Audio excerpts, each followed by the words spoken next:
Naperwisyo ang ilang pamilya sa South Cotabato nang bahayin ng kanilang barangay. Narito ang report.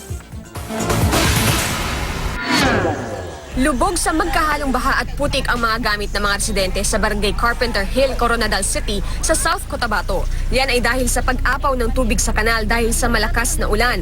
Pasakit ito sa mga residente na hirap linisin ang putik at tubig na pumasok sa kanilang bahay.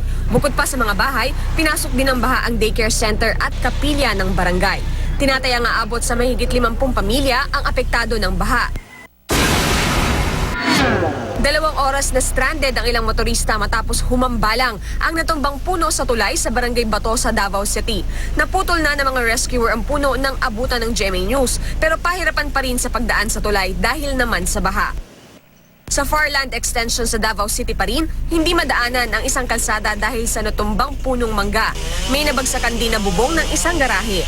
Agad namang nilagari ng mga rescuer ang natumbang puno. Wala namang napaulat na nasaktan. Ekta-ektaryang palaya naman ang nasira sa Santo Niño, South Cotabato. Nalubog sa tubig at nabulok na ang karamihan sa mga pananim na palay dahil pa rin sa malakas na ulan. Ang ilan pa sa mga pananim, dumapa na. Napilitan na ang ilang magsasaka na mag-ani ng maaga para maisalba pa ang ilan sa kanilang pananim. Nasunog ang isang poultry house sa Maribojoc, Bohol matapos tamaan ng kidlat. Unang tinamaan ang haligi ng poultry house bago lamunin ng apoy ang iba pang bahagi nito. Wala namang nasaktan sa mga nagtatrabaho sa poultry at sa mga alagang manok doon. Victoria Tulad, GMA News.